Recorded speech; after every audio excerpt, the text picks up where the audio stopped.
क्योंकि गुरु को परमात्मा मानने के बाद ही भाई और बहनों हमारा ज्ञान योग खुलता है।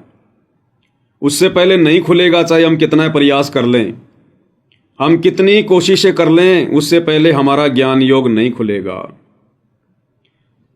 दास आपको परमेश्वर जी का एक छोटा सा सत्संग सुनाएगा ताकि हमारे को दृढ़ विश्वास हो भाई और बहनों कि वर्तमान में ही हमें ये बातें क्यों समझ में आई है कि गुरु ही परमात्मा है, गुरु ही भगवान है, गुरु ही सारी सृष्टि का मालिक है। हमें वर्तमान में ये बात क्यों समझ में आई है? क्योंकि वर्तमान में गुरुदेव भगवान ने हमारा ज्ञान योग खोल दिया है। परमेश्वर ने हमारा ज्ञान योग खोल दिया है। तो भाई और बहनों, एक छोटा सा सत्संग है, ध्यान से सुनना, क्योंकि दास जब भी गुरुदेव भगवान के सत्संग सुनता है तो परमेश्वर तुरंत दास का ध्यान डाइवर्ट कर देते हैं जब भी कोई विशेष पॉइंट आता है। और ये अब हम सभी भाई बहनों के साथ में बन रही है।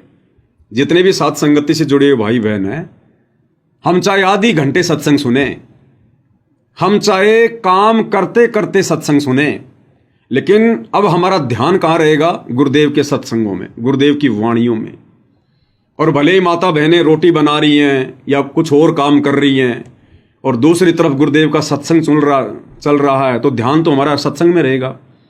और जैसे ही सत्संग में कोई विशेष बात आएगी, तुरंत हमारा ध्यान एकदम से आकर्षित हो जाएगा। उस काम धंधे से हमारे हाथ रुक जाएंगे और एकदम हमारा ध्यान केंद्रित हो जाएगा कि गुरुदेव क्या कह रहे हैं। ये सब क्यों हो रहा भाई और बहनों? ये पहले क्यों नहीं हो रहा था? अरे पहले नाम दीक्षा लेने के बाद हम खूब सत्संग सुना करते थे, 2-2 घंटे के, 3-3 घंटे के। कभी भी हमारा दिमाग एकदम से सुन्न नहीं होता था, किसी भी पॉइंट पे एकदम ध्यानमग्न नहीं होता था। हमें समझ में नहीं आता था गुरु जी क्या कह रहे हैं, बस हम सुने जाते थे। लेकिन अब जैसे ही कोई विशेष पॉइंट आता है, तुरंत हमारी आत्मा स्टॉप हो जाती है कि गुरु जी क्या कह रहे हैं परमात्मा। तो ये अब वर्तमान में क्यों हो रहा है और सत्सेवक भाई बहनों के साथ में क्यों हो रहा है? आश्रम से जुड़ी आत्माओं के साथ अब भी नहीं हो रहा। वो तो अब भी सुने जा रहे हैं। ये हमारे साथ में क्यों हो रहा है? इसका एक रीजन है भाई और बहनों। और रीजन क्या बताया गुरुदेव भगवान ने? परमात्मा ने रीजन क्या बताया?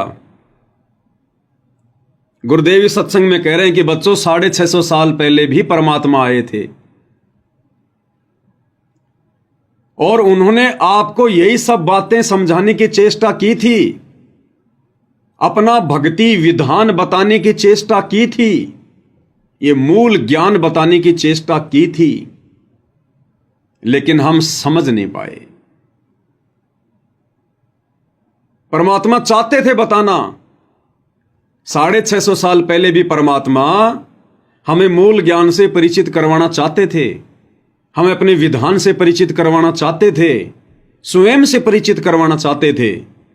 लेकिन भाई और बहनों, उस समय क्या हुआ?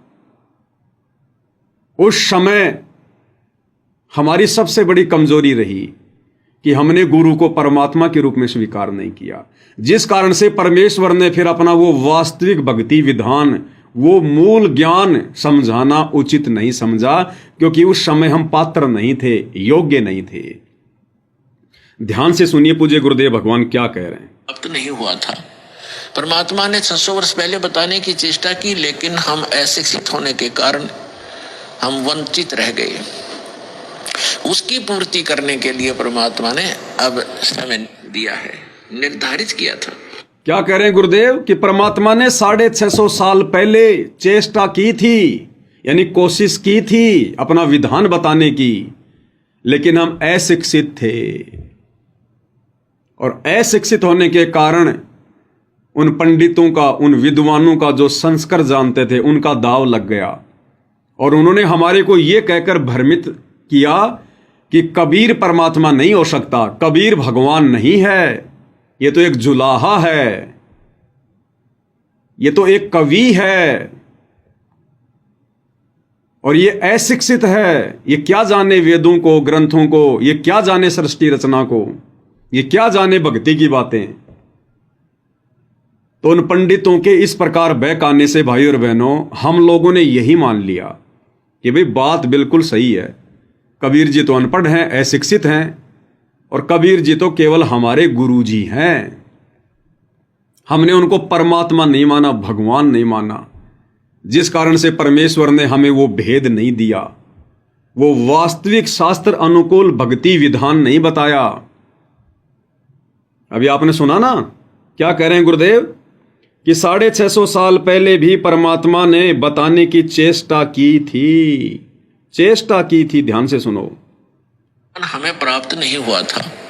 परमात्मा ने 600 वर्ष पहले बताने की चेष्टा की, लेकिन हम अशिक्षित होने के कारण हम वंचित रह गए। उसकी पूर्ति करने के लिए परमात्मा ने अब समय दिया है। 650 साल पहले भगवान ने चेष्टा की थी अपनी पहचान करवाने की, हमें कंप्लीट भक्ति विधि बताने की, जिस भक्ति विधि को अपनाकर हम सतलोक जा सकते हैं, हमारा मोक्ष हो सकता है। लेकिन परमात्मा फिर बीच में रुक गए, स्टॉप कर दिया परमात्मा ने, क्योंकि ये शास्त्र अनुकूल वास्तविक सत भक्ति और ये विधि सतलोक जाने की परमेश्वर केवल उन्हीं आत्माओं को बताते हैं जो आत्माएं गुरु को परमात्मा के रूप में स्वीकार कर लेती हैं। और गुरु के रूप में, गुरु को परमेश्वर के रूप में भाई और बहनों आत्माओं ने वर्तमान में स्वीकार किया है, केवल सत्सेवक भाई बहनों ने स्वीकार किया है। और हमने स्वीकार किया, इसीलिए गुरुदेव भगवान ने हमें वो वास्तविक भक्ति विधि बता दी, हमें सतलोक जाने का रास्ता बता दिया कि भैया सतलोक कैसे जाओगे। सतलोक तो गुरु जी लेकर जाएंगे, हम तो जा ही नहीं सकते। गुरु सतलोक कैसे लेकर जाएगा? जब हम गुरु को प्रसन्न करेंगे।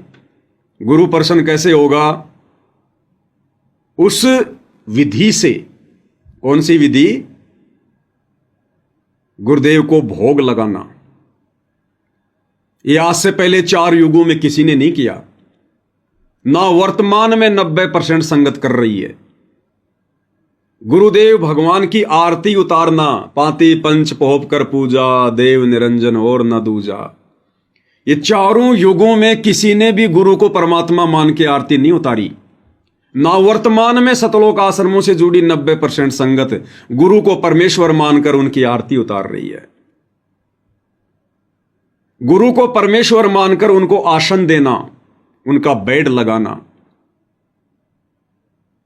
यह आज से पहले किसी ने नहीं किया। एकमात्र अपने गुरु को ही दंडोत प्रणाम करना, अन्य को शौपन में भी नहीं करना, ना मां को, ना बाप को, ना रिश्तेदार को। ब्रह्मा विष्णु महेश आ जाए तो उनको भी नहीं, ना बड़े से बड़े धर्मगुरु को। ये 4 युगों में आज से पहले नहीं हुआ भाई और बहनों। और ना वर्तमान में सतलोक आश्रमों से जुड़ी 90% संगत कर रही है, केवल सत्सेवक भाई बहन। इन आश्रमों में तो गरीबदास जी को भी दंडोत किया जा रहा है, दादा गुरु जी को, एक भगत को भी दंडोत किया जा रहा है, पंडित चिदानंद जी को, एक भगत को भी दंडोत किया जा रहा है, और दाढ़ी मूंछ वाले कागज के कबीर को भी दंडोत किया जा रहा है। एकमात्र अपने गुरुदेव भगवान का जयकारा लगाना, यह आज से पहले 4 युगों में किसी ने नहीं किया। और ना वर्तमान में सतलोक आश्रमों से जुड़ी 90% संगत कर रही है। यह संगत तो गरीबदास जी का भी जयकारा लगा रही है, दादा गुरु जी का भी जयकारा लगा रही है, दाढ़ी मूंछ वाले नकली कबीर का भी जयकारा लगा रही है। सर्व संतों की जय, सर्व भक्तों की जय, धर्मी पुरुषों की जय, श्री काशी धाम की जय, श्री छुडानी धाम की जय। एकमात्र अपने गुरुदेव का जयकारा सत्सेवक भाई बहन लगा रहे हैं। तो ये है वो वास्तविक शास्त्र अनुकूल भक्ति विधि की वो क्रिया, जिन क्रियाओं को करने से गुरु प्रसन्न होता है। बाकी भक्ति तो सभी कर रहे हैं, अरे भक्ति तो सभी कर रहे हैं, लेकिन जो क्रियाएं परमेश्वर साध संगत वाले भाई बहनों से करवा रहे हैं, वो क्रिया संसार में कोई नहीं कर रहा। और इन क्रियाओं को किए बिना गुरु अपनी मेहर नहीं बख्शेगा, अपना वास्तविक विधान बताने की चेष्टा नहीं करेगा। इसलिए भाई और बहनों, परमात्मा कह रहे हैं कि 650 साल पहले परमात्मा ने बताने की चेष्टा की थी, लेकिन हम अशिक्षित थे।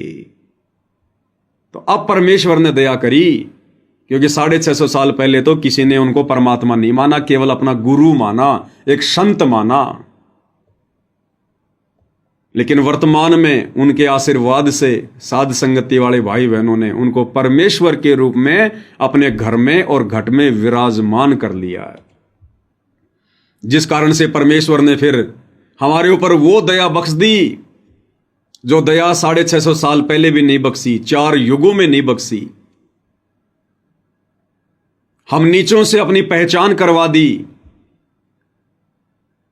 हमें उनकी आरती उतारने का मौका दिया, उनको भोग लगाने का मौका दिया, उनकी चरण सेवा का मौका दिया, घर घर में आसन लगाने का मौका दिया। तो यह है भाई और बहनों वो विशेष शास्त्र अनुकूल शत भक्ति क्रियाएं, जिनको किए बिना ये गुरु प्रसन्न नहीं हो सकता। और गुरु प्रसन्न नहीं हुआ तो लाख जन्म भक्ति कर लो, सतलोक का मुंह भी नहीं देख सकते, दरवाजा भी नहीं देख सकते हम।